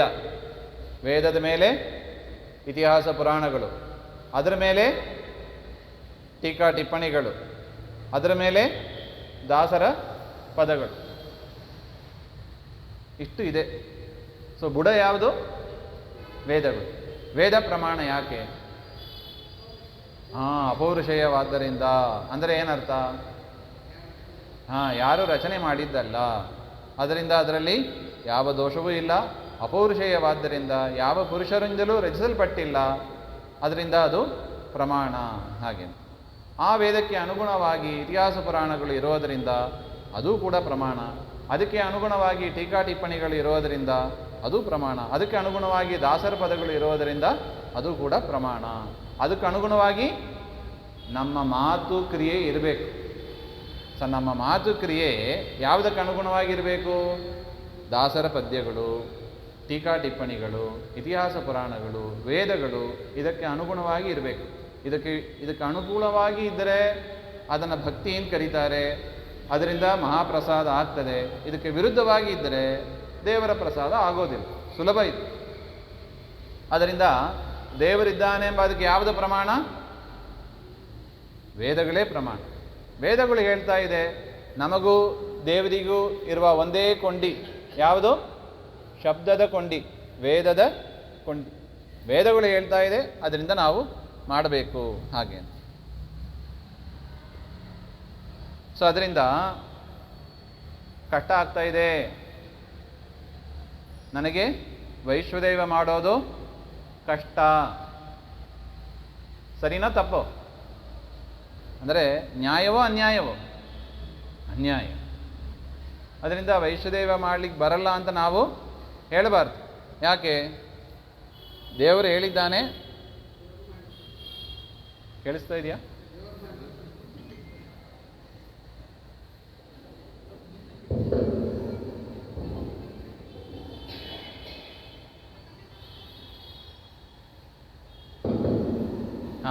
ಕೇಳಿಸ್ತಾ ಇದೆಯಾ? ಸೊ ಅದರಿಂದ ನನಗೆ ಕಷ್ಟವಾಗ್ತಾ ಇದೆ ಹಾಗೆ ಅಂತ ನಾವು ಭಾವಿಸಬಾರ್ದಿದೆ. ಯಾಕೆ? ಇದು ಕಷ್ಟನೇ ಅಲ್ಲ, ಇದು ಬಿಟ್ಟರೆ ಬರೋದು ಕಷ್ಟ. ಅಂದಿನ ಅನ್ನವು ನಾಯಿ ಮಾಂಸವು. ಏಕಾದಶಿ ತಿನ್ನುವ ಅನ್ನ ಅದು ನಾಯಿ ಮಾಂಸ ಇದ್ದಾಗೆ. ಅದರಿಂದ ಅದನ್ನು ಮಾಡಲಿಕ್ಕೆ ಹೋಗಬೇಡಿ ಅಂತ. ಉಪವಾಸ ಇರೋದು ಕಷ್ಟ ಇಲ್ಲವೇನ್ರಿ, ಏನ್ರಿ ಹಿಂಗಂತೀರಾ ಹಂಗಂತೆಲ್ಲ ಕೇಳಬೇಡಿ. ದೇವರು ಹೇಳಿದ್ದಾನೆ, ನಮ್ಮ ಒಳ್ಳೆಯದಕ್ಕೆ ಹೇಳಿದ್ದಾನೆ, ಪ್ರಯತ್ನಪಟ್ಟು ಮಾಡಲೇಬೇಕು. ಆದರೆ ಏನಾಗ್ಬೋದು? ಫಸ್ಟ್ ಕೇಸ್ ಆದರೆ ಏನಾಗ್ಬೋದು? ಉಪವಾಸ ಮಾಡಿ ಯಾರಾದ್ರು ಸತ್ತಿದ್ದಾರ ನೋಡಿ, ಡೇಟಾ ತೆಗೀರಿ. ನಾವು ಸೈಂಟಿಸ್ಟ್ ಅಲ್ವಾ? ಯಾರೂ ಹೋಗಿಲ್ಲ ನೋಡಿ, ಉಪವಾಸ ಮಾಡಿ ಸತ್ತೆ ಅಂತ ಯಾರು ಹಿಸ್ಟ್ರಿನೇ ಇಲ್ಲ. ಸೊ ಅದರಿಂದ ಅದು ಒಂದು ಹಂತಕ್ಕೆ ಶ್ರಮ ಅಂತ ಆದರೂ ಕೂಡ ಅದು ಬಿಟ್ಟರೆ ಬರತಕ್ಕದ್ದು ಮಹಾಶ್ರಮ ಇದೆ. ಈ ವೈಶ್ವದೇವ ಇರ್ಬೋದು, ಏಕಾದಶಿಯಾದಿ ಇರ್ಬೋದು, ಚಾತುರ್ಮಾಸ್ಯ ಇರ್ಬೋದು, ಪ್ರಾತಃ ಸ್ನಾನ ಇರ್ಬೋದು. ಅದು ಬಿಟ್ಟರೆ ತೊಂದರೆ. ಇದು ಮಾಡಿದರೆ ಸ್ವಲ್ಪ ಶ್ರಮ ಇರ್ಬೋದು, ಆರಂಭದಲ್ಲಿ ಶ್ರಮ ಅಂತ ಅನಿಸ್ಬೋದು, ಆದರೆ ಪ್ರಾಕ್ಟೀಸ್ ಮಾಡ್ತಾ ಮಾಡ್ತಾ ಮಾಡ್ತಾ ಇದು ದೇವರ ದಯದಿಂದ ಅದು ಅಭ್ಯಾಸ ಆಗಿಬಿಡುತ್ತದೆ. ಅದರಿಂದ ಬಿಡ್ಲಿಕ್ಕೆ ಹೋಗಬೇಡಿ. ಇದು ಯಾಕೆ ನಮ್ಮ ಧರ್ಮ ಇದು, ಶಾಸ್ತ್ರ ಅಧ್ಯಯನ ಮಾಡೋದು ನಮ್ಮದು ಧರ್ಮ. ಅದನ್ನೆಲ್ಲ ನಾವು ಕಷ್ಟ ಅಂತ ಹೇಳಿ, ಟೈಮ್ ಇಲ್ಲ ಅಂತ ಹೇಳಿ ನಾವು ಅದನ್ನು ಬಿಡಲಿಕ್ಕೆ ಹೋಗಬಾರ್ದು ಅಂತ ಒಟ್ಟು ವಿಚಾರ. ಈ ರೀತಿಯಾಗಿ ಹೇಳ್ತಾರೆ. ಧರ್ಮವ್ಯಾದ ಹೇಳ್ತಾನೆ. ಸಾರಿ, ಮೇಲೆ ಒಂದು ಪ್ರಶ್ನೆ ನಿನ್ನೆ ಕೇಳಿದರು. ವೈಶ್ವದೇವ ಮಾಡಲಿಕ್ಕೆ ಅನುಕೂಲ ಇಲ್ಲ, ಏನು ಮಾಡಬೇಕು? ಅಗಿಷ್ಟಿಗೆಯಲ್ಲಿ ಮಾಡೋಕ್ಕಾಗಲ್ಲ, ಇಜ್ಜಲು ಒಲೆಯಲ್ಲಿ ಆಗಲ್ಲ, ಸೌದೆ ಒಲೆ ಆಗಲ್ಲ, ಮಾಡಲಿಕ್ಕಾಗಲ್ಲ, ಏನು ಮಾಡಬೇಕು? ಅಥವಾ ಯಜಮಾನರು ಇರೋದಿಲ್ಲ, ಊರಿಗೆ ಹೋಗಿದ್ದಾರೆ, ಅಂಥ ಪರಿಸ್ಥಿತಿ ಇಲ್ಲ, ಏನು ಮಾಡೋದು? ಹೆಣ್ಣುಮಕ್ಕಳು ಮಾತ್ರ ಇದ್ದಾರೆ, ಏನು ಮಾಡಬೇಕು? ಹಾಗೆಂದರೆ ವಿದ್ಯಾಮಾನ್ಯ ತೀರ್ಥರು ಅವರು ಹೇಳಿದ ಒಂದು ಉಪಾಯ ಇದು. ಮಡಿಯಿಂದ ಮಾಡಿ, ಹೆಣ್ಣುಮಕ್ಕಳೇ ಮಾಡಿ, ದೇವರ ಮುಂದೆ ಇಟ್ಟು ಕೃಷ್ಣಾರ್ಪಣ ಹೇಳಿ, ಒಂದು ತುತ್ತನ್ನು ತೆಗೆದು ಅಗ್ನಿಯಲ್ಲಿ ಹಾಕಿ ಕಾಗೆಗಳಿಗೂ ಒಂಚೂರು ಇಟ್ಟು ಮಿಕ್ಕಿದ್ದು ಶೇಷವನ್ನು ನೀವು ತೆಗೆದುಕೋಬಹುದು, ಹಾಗೆ ಅಂತ ಗುರುಗಳು ಹೇಳಿದ್ದಾರೆ. ಸೊ ಅನುಕೂಲ ಆದವರು ಅದನ್ನು ಕೂಡ ಮಾಡಬಹುದು. ಹಾಗೆ ಯಥಾಶಕ್ತಿ. ಇನ್ನೊಂದು ಕೂಡ ಇದೆ, ಶ್ರಾದ್ದ ಮಾಡುವಾಗ ಅಲ್ಲೂ ಕೂಡ ವೈಶ್ವದೇವ ಮಾಡಬೇಕು ಅಂತೆ. ನಿತ್ಯ ವೈಶ್ವದೇವ ಮಾಡದೇ ಇದ್ದ ಪಕ್ಷದಲ್ಲಿ ಏನು ಮಾಡಬೇಕು? ಹಾಗೆ ಅಂದರೆ ಬ್ರಾಹ್ಮಣರಿಗೆ ಒಂದು ದಕ್ಷಿಣೆ, ಒಂದು ಅಕ್ಕಿ, ಅದನ್ನು ದಾನವಾಗಿ ಡೈಲಿ ಒಂದು ಸ್ವಲ್ಪನಾರು ತೆಗೆದಿಟ್ಬಿಟ್ಟು ಯಾರು ಮಾಡ್ತಾರೋ ಅವರ ಮನೆಗೆ ಕೊಡಬೇಕು. ಅಂದರೆ ನಮ್ಮ ಮನಸ್ಸಿನಲ್ಲಿ ಏನು ಭಾವನೆ, ದೇವರು ನಿರೀಕ್ಷೆ ಮಾಡೋದು ಆ ಭಾವನೆಯನ್ನು. ವೈಶ್ವದೇವ ಮಾಡಿ ಊಟ ಮಾಡಬೇಕು, ಅದಕ್ಕೆ ಓಟ್ ಹಾಕ್ತಾರೋ ಇಲ್ಲವೋ? ವೈಶ್ವದೇವ ಮಾಡಿ ಊಟ ಮಾಡಲೇಬೇಕು, ಇದು ನನ್ನ ನಿಯಮ, ದೇವರು ಹೇಳೋದು. ಅದಕ್ಕೆ ನೀವು ಓಟ್ ಹಾಕ್ತಾರೋ ಇಲ್ಲವೋ? ಓಟ್ ಹಾಕ್ತೀವಿ, ಫಸ್ಟು ಸ್ವಾಮಿ ಓಟ್ ಹಾಕೇ ಬಿಡ್ತೀವಿ, ನೀನು ಹೇಳಿದ ಮೇಲೆ ಮುಗೀತು, ನಾವ್ಯಾರು ಎದುರಾಡೋದಕ್ಕೆ? ಶ್ರೀನಿವಾಸ ಕಲ್ಯಾಣ ಎಲ್ಲ ನೋಡ್ತೀವಿ ನಾವು, ಪುರಾಣಗಳನ್ನು ಕೇಳ್ತೀವಿ, ಅಲ್ಲಿ ಹೀಗೆ ದೇವರು ಏನಾರು ಒಂದು ಹೇಳ್ಬಿಡೋದು. ನೀವು ಹೇಳಿದ ಮೇಲೆ ಮುಗಿದು ಸ್ವಾಮಿ, ಹಾಗೆಂತ ಬ್ರಹ್ಮದೇವರು, ರುದ್ರದೇವರು ಎಲ್ಲ ಹೇಳ್ತಾ ಬರ್ತಾ ಇರ್ತಾರೆ ಅಲ್ಲಿ. ಅದೇ ರೀತಿಯಾಗಿ ಫಸ್ಟ್ ಏನು ಮಾಡಬೇಕು? ಮನಸ್ಸಿನಲ್ಲಿ ನಾವು ಸೆಟ್ಲ್ ಆಗಬೇಕು. ದೇವರು ವಿರುದ್ಧ, ಶಾಸ್ತ್ರ ವಿರುದ್ಧ, ಗುರುಗಳ ವಿರುದ್ಧ, ದಾಸರ ಪದ್ಯದಲ್ಲಿ ಹೇಳಿದ್ದಕ್ಕೆ ವಿರುದ್ಧವಾಗಿ ನಾನು ಮನಸ ಮಾಡಬಾರ್ದು, ಮಾತಿನಿಂದಲೂ ಹೇಳಬಾರ್ದು. ಅದಕ್ಕೇನು ದುಡ್ಡು ಕಾಸು ಖರ್ಚು ಇಷ್ಟು ಏನು ಆಗೋದಿಲ್ಲ, ಹೌದಾ? ಮನಸ್ಸಿನಿಂದ ಏಕಾದಶಿ ಮಾಡಬೇಕು, ವೈಶ್ವದೇವನೇ ಮಾಡಬೇಕು, ಪರಮಾತ್ಮನ ಕಥೆಯನ್ನೇ ಕೇಳಬೇಕು. ಏನಾರು ಖರ್ಚಿದೆಯಾ, ಇದಕ್ಕೆ ಏನಾರು ಆಯಾಸ ಇದೆಯಾ? ಇಲ್ಲ. ಅದರಿಂದ ಫಸ್ಟು ಎಲ್ಲಿ ಪರಿವರ್ತನೆ ಆಗಬೇಕು? ಮನಸ್ಸು.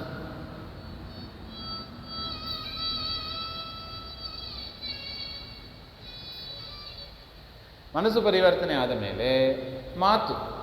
ಉದಾಹರಣೆಗೆ 4 ಜನರು ಕೂತು ಚರ್ಚೆ ಮಾಡಿದಾಗ ಈ ಮಾತುಗಳನ್ನು ಆಡಬೇಕು. ಆಡುವುದರಲ್ಲಿ ಏನಾದ್ರು ತೊಂದರೆ ಇದೆಯಾ? ಇಲ್ಲಪ್ಪ, ದಾಸರು ಹೇಳಿದ್ದಾರೆ ಏಕಾದಶಿ ಉಪವಾಸ ಮಾಡಬೇಕು, ವರಾಹ ಪುರಾಣದಲ್ಲಿ ಹೇಳಿದ್ದಾರೆ ವೈಶ್ವದೇವ ಮಾಡಲೇಬೇಕು. ಇದರಲ್ಲಿ ಏನಾದ್ರು ಖರ್ಚಿದೆಯಾ, ತೊಂದರೆ ಇದೆಯಾ, ನಿಮಗೆ ಆಯಾಸ ಇದೆಯಾ? ಏನಿಲ್ಲ. ಸೊ ನಾವು 3ರಿಂದ ಕರ್ಮವನ್ನು ಮಾಡ್ತೀವಿ. ಯಾವುದು? ಕಾಯೇನ ವಾಚ ಮನಸ, ಹಾಗೆ ಅಂತ. ಸೊ ಈಗ 2 ಸಾಲ್ವ್ ಆಯಿತು ನೋಡಿ. ಯಾವುದು?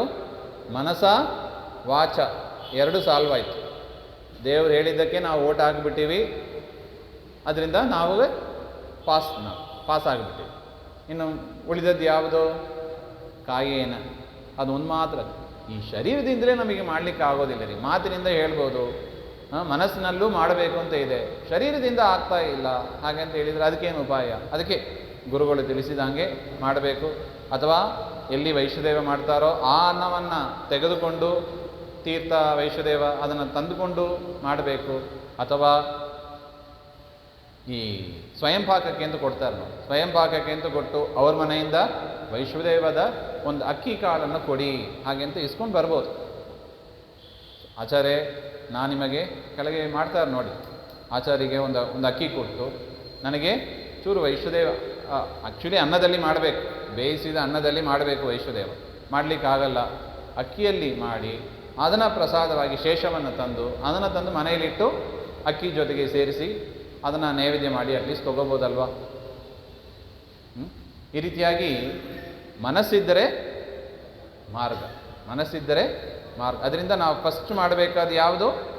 ಮನಸ್ಸನ್ನು ಸೆಟಲ್ ಮಾಡಬೇಕು. ಈ ಮನಸ್ಸೇ ಕೇಳೋದಿಲ್ಲ, ನಾವು ಹೇಳಿದ ಮಾತು ಕೇಳೋದೇ ಇಲ್ಲ. ಸೊ ಮನಸ್ಸನ್ನು ನಾವು ದಾರಿಗೆ ತರಬೇಕು. ಮನಸ್ಸು ತಂದರೆ ಬಾಯಿ ಮುಚ್ಚು ಬಾಯಿ ಅಂತ ಹೇಳಬೇಕು. ದೇವರ ವಿರುದ್ಧ, ಶಾಸ್ತ್ರದ ವಿರುದ್ಧ ಆಡಿದರೆ ಏನು ಹೇಳಬೇಕು? ಆಚಾರ ನೋಡಿ, ದಾಸರು ಉತ್ತರ ಕೊಡ್ತಾ ಇದ್ದಾರೆ. ಆಚಾರವಿಲ್ಲದ ನಾಲಿಗೆ ನಿನ್ನ ನೀಚ ಬುದ್ಧಿಯ ಬಿಡು ನಾಲಿಗೆ, ವಿಚಾರವಿಲ್ಲದೆ ಪರರ ದೂಷಿಸುವುದಕ್ಕೆ ಚಾಚಿಕೊಂಡಿರು ಖಂಡ್ಯ ನಾಲಿಗೆ. ಅದರಿಂದ ಶಾಸ್ತ್ರ ವಿರುದ್ಧ ಮಾತನಾಡಬಾರದು. ಎರಡಾದ ಮೇಲೆ ಇನ್ನು ಮೂರನೆಯದು ಶರೀರದಿಂದ ಯಥಾಮತಿ ಯಥಾಶಕ್ತಿ ಮಾಡಿ. ದೇವರು ಇಟ್ಟಾರು ನಮ್ಮನ್ನು ರಕ್ಷಣೆ ಮಾಡ್ತಾನೆ. ಯಮದೇವ್ರ ಮುಂದೆ ಹೇಳ್ಬೋದು ನಾವು, ಸ್ವಾಮಿ ಮನಸಾ ಮಾಡಿದ್ದೇನೆ, ಮನಸ್ಸಿನಲ್ಲೇ ವೈಶ್ವದೇವ ಅಂತ ತಿಳ್ಕೊಂಬಿಡಿ ಅಷ್ಟೇ. ಶರೀರದಿಂದ ವೈಶ್ವದೇವ ಮಾಡಲಿಕ್ಕಾಗದೆ ಇದೆಲ್ಲ ಒಂದು ಅಧಮ ಪಕ್ಷ ಅಂತ ಇಟ್ಕೋಬೇಕು. ಇದನ್ನೇ ನೀವು ಪ್ರಧಾನ ಮಾಡಿಬಿಡಬೇಡಿ. ಪ್ರಧಾನವಾಗಿ ವೈಶ್ವದೇವನ್ನ ಅಗ್ಗಿಷ್ಟಿಗೆಯಲ್ಲಿ, ಸೌದೆಯಲ್ಲಿ, ಯಜ್ಞಕುಂಡದಲ್ಲಿ ಅಲ್ಲೇ ಮಾಡಬೇಕು. ತೀರಾ ಆಗಿಲ್ಲ, ಮನಸ್ಸಿನಲ್ಲೇ ವೈಶ್ವದೇವವನ್ನು ಮಾಡ್ರಿ ಅಂತ ಹೇಳ್ತಾರೆ. ನೀರಿನಿಂದ ಮಾಡ್ಬೋದು. ನೀರಿನಿಂದ ಮಾಡೋಕ್ಕೆ ಏನು ಕಷ್ಟ ರೀ? ಪುರುಷರು ನೀರಿನಿಂದ ಮಾಡ್ಬೋದಲ್ಲ. ನೋಡಿ, ನಾನಾ ಆಪ್ಷನ್ಸ್ ಇದೆ. ಅದಕ್ಕೆ ನಾವು ವಿಚಾರ ಮಾಡ್ತಾ ಕೂತರೆ ಇದೆಲ್ಲ ತೀರಾ ವರ್ಸ್ಟ್ ಆಪ್ಷನ್ ನಾನು ಹೇಳ್ತಾ ಇರೋದು. ಯಾರಾದರೂ ಮಾಡ್ತಾ ಇರುವವರು, ಇವರು ಹೇಳಿಬಿಟ್ರು, ಇಷ್ಟೇ ಮಾಡಿದರೆ ಸಾಕು ಹಂಗಿಂದ ತೊಗೊಂಡ್ಬಿಡಬಾರ್ದು ನಾವು. ಈ ವರ್ಸ್ಟ್ ಕೇಸು ಸ್ವಲ್ಪ ಡೇಂಜರ್ ಆಗಿಬಿಡುತ್ತೆ. ಅದನ್ನೇ ಪ್ರಧಾನ ಮಾಡ್ಕೊಂಡ್ಬಿಟ್ರೆ ಹೆಂಗಿದ್ರು ಒಂದು ಆಪ್ಷನ್ ಸಿಗ್ತದೆ, ಸುಲಭ ಆಪ್ಷನ್, ನಾನು ಇಟ್ಕೊಂಡ್ಬಿಡೋಣ ಅಂತ ಅದನ್ನೇ ಮಾಡ್ತಾ ಕೂತಿರ್ತೀವಿ. ಹಂಗೆ ಮಾಡಬಾರ್ದು. ಮಾಡಲಿಕ್ಕಾದವರು, ಶಕ್ತಿ ಇರುವವರು, ಆಸಕ್ತಿ ಇರುವವರು ಉತ್ತಮ. ನೋಡಿ, ನಮ್ಮದು ಗೋದಾನ ಇರ್ತದೆ ನೋಡಿ, ಅಲ್ಲಿ ಬೋರ್ಡೆ ಹಾಕಿಬಿಟ್ಟಿರ್ತಾರೆ. ಏನಿದು? ಉತ್ತಮ ಕಲ್ಪ, ಗೋದಾನ, ಮಧ್ಯಮ ಕಲ್ಪ, ಗೋದಾನ, ಸಾಧಾರಣ ಕಲ್ಪ. ನಾವು ಯಾವುದು ಚೂಸ್ ಮಾಡ್ತೀವಿ? ನಮ್ಮ ಶಕ್ತಿ ಎಷ್ಟು ಉಂಟೋ ಅಷ್ಟು. ಅದೇ ರೀತಿಯಾಗಿ ಉತ್ತಮ ರೀತಿಯಲ್ಲಿ ಮಾಡುವವರು ಉತ್ತಮದಲ್ಲೇ ಇರಬೇಕು. ಇನ್ನು ಮಧ್ಯಮ, ಸಾಧಾರಣ ಅಂತಲ್ಲ, ಅಧಮ ಅಂತ ಹೇಳೋದು ಬೇಡ, ಸಾಧಾರಣ ಕಲ್ಪ ಅಂತ ಇಟ್ಬೇಕು. ಯಾಕಂದರೆ ವೈಷ್ಣವರು ಅಧಮ ಮಾರ್ಗಕ್ಕೆ ಯಾಕೆ ಹೋಗಬೇಕು? ಆ ರೀತಿಯಾಗಿ ನಾವು ಮಾಡಬಹುದು. ಅಥವಾ ಇನ್ನೊಂದು ಆಪ್ಷನು, ಮಠಕ್ಕೆ ಡೈಲಿ ಬಂದುಬಿಡಿ ಅಷ್ಟೇ, ಒಂದು ಅಸ್ತೋದಕ್ಕೆ ಅವರಿಗೆ ಒಂದು ಸೇವೆ ಅಂತ ಆಗ್ತದೆ, ಬರೆಸಿಬಿಟ್ರೆ ಎಲ್ಲಿ ಮಾಡ್ತಾರೋ ಅಲ್ಲಿ ತೀರ್ಥ ಪ್ರಸಾದಕ್ಕೆ ಹೋದರೆ ಅಲ್ಲಿ ಅಂತೂ ವೈಷ್ಣದೇವ ಮಾಡ್ತಾರೆ. ಅದು ಕೂಡ ಒಂದು ಆಪ್ಷನು ಇದ್ದೇ ಇದೆ. ಅದರಿಂದ ನಾವು ಫಸ್ಟ್ ಕರೆಕ್ಟ್ ಮಾಡಬೇಕಾದ ಯಾವುದನ್ನು? ಮನಸ್ಸನ್ನು ಮಾತನ್ನು ನಾವು ಕಂಟ್ರೋಲ್ ಮಾಡಿದರೆ ದೇವರು ಏನೋ ಒಂದು ದಾರಿ ತೋರಿಸ್ತಾನೆ. ಇದು ಈ ವಿಶ್ವಾಸ ನಮಗಿರಬೇಕು. ಈ ರೀತಿಯಾಗಿ ಮಯಾತೆ ದುಹಿತಾ ದತ್ತ ಪುತ್ರಾರ್ಥೆ ದೇವರೂಪಿಣಿ ಸಾ ಚ ತ್ವದ್ಭಾರ್ಯೆಯ ಪ್ರೋಕ್ತ ದುಹಿತ ಜಂತುಘಾತಿನಃ. ಧರ್ಮವ್ಯಾದ ಹೇಳ್ತಾರೆ, ನಾನು ನನ್ನ ಮಗಳನ್ನು ನಿಮ್ಮನೆಗೆ ಕೊಟ್ಟಿದ್ದೀನಿ, ಪುತ್ರಾರ್ಥೆ ನಿನ್ನ ಮಗನಿಗೆ ಕೊಟ್ಟಿದ್ದೀನಿ. ಆದರೆ ತ್ವದ್ಭಾರ್ಯೆಯ, ಇದು ಮತಂಗ ಋಷಿಗಳ ಹತ್ರ ಹೇಳುವ ಮಾತು, ನಿನ್ನ ಭಾರ್ಯೆ ಅಂದರೆ ನಿನ್ನ ಹೆಂಡತಿ ನನ್ನ ಮಗಳನ್ನು ಬೈದು ಬಿಟ್ಟಿದ್ದಾರೆ. ಏನು ಅಂತ? ಜಂತುಘಾತಿನಃ. ನೀನು ಯಾರ ಮಗಳು? ಪ್ರಾಣಿಗಳನ್ನು ಹಿಂಸೆ ಮಾಡಿ ಬದುಕ್ತಿರುವ ಒಂದು ವ್ಯಾಧನ ಮಗಳು ನೀನು. ನಿನಗೆ ಧರ್ಮಾಚರಣೆ ಗೊತ್ತಿಲ್ಲ, ಪತಿ ಸೇವೆ ಗೊತ್ತಿಲ್ಲ, ಹಾಗೆ ಅಂತ ನಿಷ್ಠುರವಾಗಿ ಬೈದಿದ್ದಾಳೆ. ಅದರಿಂದ ನಾನು ಇಲ್ಲಿಗೆ ಬಂದೆ. ಅಥೋ ಅರ್ಥಂ ಆಗತೋಹಂ ಗೃಹಂ ಪತಿ. ನಿನ್ನ ಮನೆಗೆ ಬಂದು ನೀವೇನು ಮಾಡ್ತಾ ಇದ್ದೀರಿ ಅಂತ ನೋಡೋದಕ್ಕೆ ಬಂದೆ. ಆಚಾರಂ ದೇವಪೂಜಾಂಚ ಅತಿಥೀನಾಂಚ ತರ್ಪಣಂ. ಏನು ನೋಡಬೇಕು ಅಂತ? ನಿಮ್ಮ ಮನೆಯಲ್ಲಿ ಏನು ಆಚಾರ ಮಾಡ್ತೀರಾ, ನಿಮ್ಮ ಮನೆಯಲ್ಲಿ ಏನು ದೇವಪೂಜೆ ಮಾಡ್ತೀರಾ, ನಿಮ್ಮ ಮನೆಯಲ್ಲಿ ಅತಿಥಿಗಳಿಗೆ ಏನು ಸಂತರ್ಪಣೆ ಮಾಡ್ತೀರಾ, ಇದನ್ನೆಲ್ಲ ನೋಡೋದಕ್ಕೆ ನಾನು ಬಂದೆ. ಏತೇಷಾಂ ಏಕಮಪ್ಯತ್ರ ಕುರ್ವನ್ನಪಿ ದೃಶ್ಯತೆ. 3 ಹೇಳಿದರು. ಈ 3ರಲ್ಲಿ ಯಾವುದನ್ನು ಕೂಡ ಮಾಡುವಂತೆ ಕಾಣ್ತಾ ಇಲ್ಲ ನಿಮ್ಮ ಮನೆಯಲ್ಲಿ.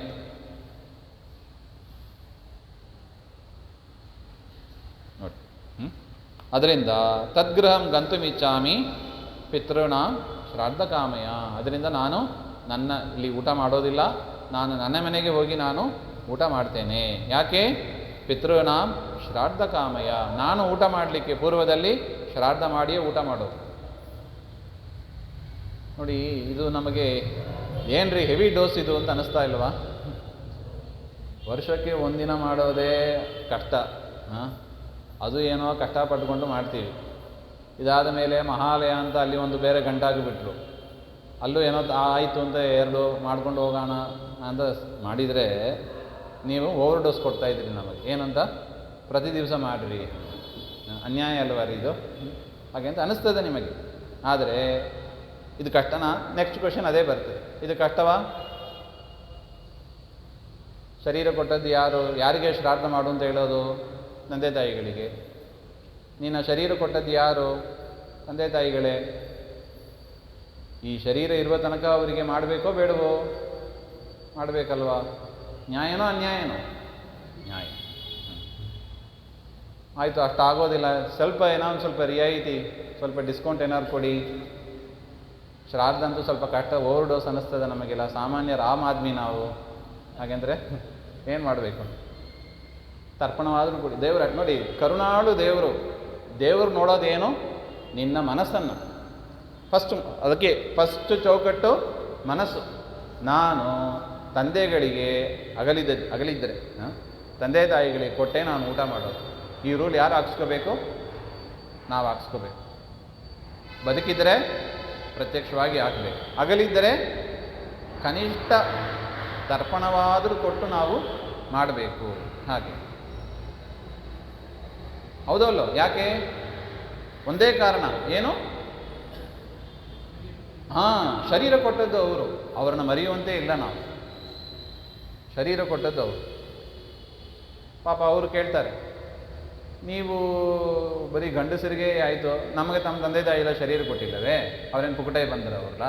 ಹಾಗೆ ಅಂತ ಹೆಣ್ಮಕ್ಳ ಮೇಲೆ ನೀವೇನೋ ದಯನೇ ತೋರಿಸೋದಿಲ್ಲ ನಮಗೆ, ಹಾಗೆ ಅಂತ ಅವರು ಆಕ್ಷೇಪ ಮಾಡ್ತಾರೆ. ಅವರಿಗೂ ಇಷ್ಟೇ ಉತ್ತರ. ಎಲ್ಲ ದೇವರದೇ ವ್ಯವಸ್ಥೆ ಇದೆ, ನನ್ನ ಉತ್ತರ ನನ್ನನ್ನು ಬೈಬೇಡಿ, ನಂದು ಯಾವುದೂ ಇಲ್ಲ. ಇದು ಹೆಣ್ಮಕ್ಳನ್ನು ಏನು ಮಾಡಿಬಿಟ್ಟಿದ್ದಾರೆ? ದಾನ ಮಾಡಿಬಿಟ್ಟಿದ್ದಾರೆ, ಕನ್ಯಾದಾನ ಮಾಡಿಬಿಟ್ಟಿದ್ದಾರೆ. ಅದರಿಂದಲೇ ಅವ್ರ ಪಿತೃಗಳಿಗೆ ಉದ್ಧಾರ. ದೇವರ ಸಿಸ್ಟಮ್ ಹೇಗಿದೆ ನೋಡಿ, ನಾವು ಆಲೋಚನೆ ಮಾಡೋದಿಲ್ಲ. ಅಲ್ಲ, ಕನ್ಯಾದಾನ ಮಾಡಿದಕ್ಕೂ ಪಿತೃಗಳು ಉದ್ಧಾರ ಆಗೋದಕ್ಕೂ ಏನು ಸಂಬಂಧ ರೀ?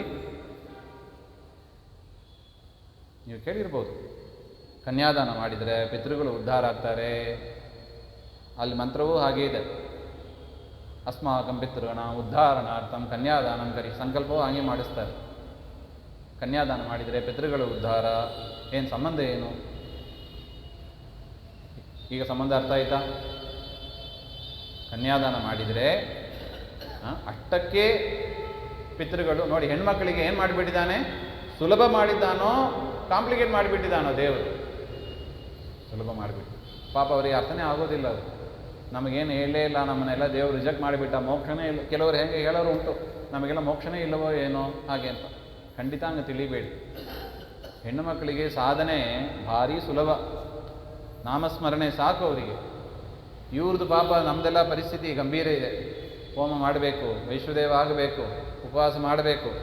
ಎಷ್ಟು ಅಂದರೆ ದ್ವಾದಶಿ ಪಾರಣೆಯಲ್ಲಿ ಈ ಕಡೆ ಇರುವವರಿಗೆ ಸಕಾಲಕ್ಕೆ ಆಗಬೇಕು, ಈ ಕಡೆ ಇರುವವರಿಗೆ ಸಕಾಲಕ್ಕೆ ಆಗದೇ ಇದ್ದರೂ ನಿಮಗೆ ಅನುಗ್ರಹ ಅಂತ ಆಗಿಬಿಡುತ್ತದೆ.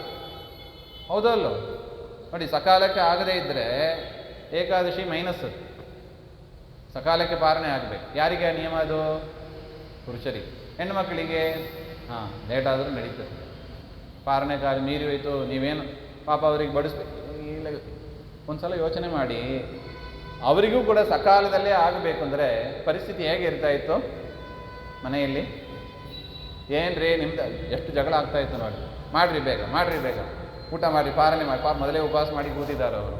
ನಮಗೆ ಲೇಟ್ ಆಗ್ತದೆ, ಬಡಿಸ್ಬಿಟ್ಟು ನಾವು ತೊಗೊಳ್ಬೇಕು. ನಿಮಗೆ ನಮ್ಮ ಕಟ್ಟ ನಿಮಗೆ ಅರ್ಥನೇ ಆಗೋದಿಲ್ಲ. ದ್ವಾದಶಿನೂ ಬಯಸ್ಕೋಬೇಕಾಗ್ತದೆ ಬೆಳಿಗ್ಗೆ. ಅದರಿಂದ ದೇವರು ಏನು ಮಾಡಿಬಿಟ್ಟ? ಕರುಣಾಳು. ನಿಮಗೆಲ್ಲ ಎಕ್ಸೆಪ್ಷನ್ ಇದೆ. ನಿಮಗೆ ಟೈಮಿಗೆ ಆಗಬೇಕು ಅಂತ ಇಲ್ಲ, ಆದರೆ 9 ಗಂಟೆ ಒಳಗಂತೂ ಮಾಡಬೇಕು ಅಂತ ಇದೆ ಒಂದು ಯಾಮ. ಸೂರ್ಯೋದಯ ಆಗಿ ಒಂದು ಯಾಮ 9 ಗಂಟೆ ಒಳಗಂತೂ ಆಗಬೇಕಂತ. ಅಷ್ಟರಲ್ಲಿ ನಿಮ್ಮ ಯಜಮಾನರು, ಮಕ್ಕಳು ಯಾರ್ಯಾರಿದ್ದಾರೋ ಪರಿವಾರ ಅವರಿಗೆಲ್ಲ ನೀವು ಪಾಲನೆ ಮಾಡಿ ನೀವು ಕೂಡ ಮಾಡಿರಿ ಅಂತ ಇಷ್ಟು ವ್ಯವಸ್ಥೆ ದೇವರು. ಇದೆಲ್ಲ ಏನು ಪ್ರಾಕ್ಟಿಕಲ್ ಥಿಂಕಿಂಗ್ ನೋಡಿ. ಕನ್ಯಾದಾನದ ಮಹತ್ವಕ್ಕೂ ಪಿತೃದಾನಕ್ಕೂ ಏನು ಸಂಬಂಧ? ಪಿತೃ ಉದ್ಧಾರಕ್ಕೂ ಪುರುಷರು ಮಾಡ್ತಾರೆ. ಹೆಣ್ಣುಮಕ್ಕಳಿಗೆ ದಾನದಿಂದಲೇ. ಕನ್ಯಾದಾನ ಮಹಾಫಲಪ್ರದ, ಅದು ಮಹಾಫಲಪ್ರದ.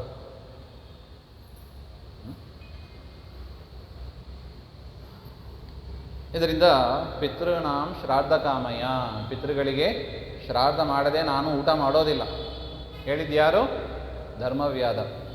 ಧರ್ಮವ್ಯಾದ ಹೇಳ್ತಾನೆ. ಅದರಿಂದ ಕನಿಷ್ಠ ಪಕ್ಷ ಅಧಿಕಾರಿಗಳು ತಿಲತರ್ಪಣ ಆದರೂ ಕೊಡಬೇಕು. ಶ್ರಾದ್ದ ಕೊಟ್ಟರೆ ಉತ್ತಮ, ಶ್ರಾದ್ದ ಮಾಡಿದರೆ ಉತ್ತಮ, ಪಿಂಡ ಪ್ರದಾನ ಮಾಡಿದರೆ ಉತ್ತಮ. ಷಣ್ಣವತಿ ಅಂತಲೂ ಇದೆ ನೋಡಿ, ಕೇಳಿರ್ಬೋದು. ಷಣ್ಣವತಿ ಶ್ರಾದ್ದ ಅಂತ ಇದೆ. 96 ಶ್ರಾದ್ದ ಅಂತ ತುಂಬ ಜನ ಹೇಳೋದುಂಟು. 96 ಮಾಡಿದವರಿಗೆ ಮೊದಲು ಯಾರು ಮಾಡಬೇಕಾಗ್ತದೆ ಹಾಗೆ ಅಂತ. ಪರಿಸ್ಥಿತಿ ಆಗಿರುತ್ತದೆ, ಹಾಗೆ ಏನು ಮಾಡೋದು? ಆದರೂ ಕೂಡ ನಮ್ಮದು ಧರ್ಮ ಅದು. ನಾವು ಶರೀರ ಇರುವ ತನಕ ಆಯಿತು. ಹೋದರೆ ಏನು ಹಬ್ಬ ಅಂದರೆ ಮ್ಯಾಕ್ಸಿಮಮ್ ಏನಾಗ್ಬೋದು? ದೇಹ ಹೋಗ್ಬೋದು ಅಷ್ಟೇ.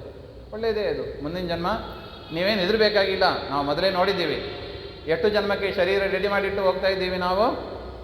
10 ಜನ್ಮಕ್ಕೆ ಬೇಕಾದಷ್ಟು ಕರ್ಮ ರೆಡಿಗಿದೆ. ಮುಂದಿನ ದೇಹ ಬರ್ತದೋ ಇಲ್ಲವೋ, ಯಾವ ದೇಹ ಬರ್ತೀವಿ ಏನು ತಲೆ ಕೆಟ್ಟು ಫಿಕ್ಸೆಡ್ ಡೆಪಾಸಿಟ್ ರೆಡಿಗಿದೆ ನಮ್ಮದು. ಒಂದಾದ ಮೇಲೆ ಒಂದು ಕರ್ಮ ರೆಡಿಗಿದೆ. ಒಂದು ಜನ್ಮ ಬಂದೇ ಬರ್ತದೆ ನಿಮಗೆ. ಆದರೆ ಯಾರ ಮನೆಯಲ್ಲಿ ಹುಟ್ಟಿದ್ದೀವಿ? ತಂದೆ ತಾಯಿಗಳು ಯಾರು? ವೈಷ್ಣವರೋ ಅವೈಷ್ಣವರೋ ಅಥವಾ ಯಾವ ಯೋನಿಯಲ್ಲಿ ಹುಟ್ಟಿದ್ದೀವಿ ಅದೆಲ್ಲ ದೇವರು ಬಿಟ್ಟು ಕೊಡಲ್ಲ. ಈಗ ನಮ್ಮದು ಗಂಟು, ನಾವು ಮಾಡಿದ ಗಂಟು ಹೇಗಿದೆಯೋ ಮಾಡಿದ್ದನ್ನು ಮಹಾರಾಯ ಅಂತ ಹೇಳ್ತಾರೆ ನೋಡಿ. ದಾಸರು ಅದಕ್ಕೂ ಉತ್ತರ ಕೊಟ್ಟು ಬಿಟ್ಟಿದ್ದಾರೆ. ನಾ ಮಾಡಿದ ಕರ್ಮ ಬಲವಂತವಾದರೆ ನೀನೇನು ಮಾಡುವಿ ಅಂತ ಕೇಳಿಬಿಟ್ಟಿದ್ದಾರೆ ನೋಡಿ. ಏನು ಉತ್ತರ? ನಿಮಗೇನು ಪ್ರಶ್ನೆ, ಏನು ಉತ್ತರ ಇಲ್ಲ ಹೇಳಿ ನಿಮಗೆ? ಮಧ್ವ ಸಿದ್ಧಾಂತದಲ್ಲಿ ಪ್ರಶ್ನೆ ಮಾಡುವವರಿಲ್ಲ ಅಷ್ಟೇ. ಆದರೆ ಏನಿದೆ? ಪ್ರಶ್ನೆಯನ್ನು ಮಾಡಿಕೊಂಡು ಎಲ್ಲದಕ್ಕೂ ಉತ್ತರ ಸಿದ್ಧ ಇದೆ. ನಾವು ಅದನ್ನು ಅರಿತು ಮುಂದಕ್ಕೆ ಹೋಗಬೇಕಷ್ಟೆ. ಈ ರೀತಿಯಾಗಿ ನಾನು ಇಲ್ಲಿ ಊಟ ಮಾಡೋದಿಲ್ಲ, ನಾನು ಮನೆಗೆ ಹೋಗಿ ಶ್ರಾದ್ದ ಕರ್ಮವನ್ನು ಮಾಡಿ ಊಟ ಮಾಡ್ತೀನಿ ಅಂತ, ಅದರಿಂದ ನಾನು ಹೊರಡ್ತಾ ಇದ್ದೀನಿ ಅಂತ ಧರ್ಮವ್ಯಾದ ಹೇಳ್ತಾನೆ. ಸಮಯ ಆಯಿತು. ಅವ್ರ ಮನೆಗೆ ಹೋಗಿ ಏನು ಮಾಡಿದರು ಅದನ್ನೆಲ್ಲ ಮತ್ತೆ ನಾಳೆ ನೋಡೋಣ ಅಂತ. ಎಸ್ ಸರ್ವಗುಣ ಸಂಪೂರ್ಣ ಸರ್ವದೋಷ ವಿವರ್ಜಿತ ಪ್ರಿಯತಾಂ ಪ್ರೀತೇ ಬಾಲಂ ವಿಷ್ಣುರ್ಮೇ ಪರಮಸೂರತ್ ಶ್ರೀಮಧ್ವಾಂತರ್ಗತ ಶ್ರೀಕೃಷ್ಣಾರ್ಪಣಮಸ್ತು.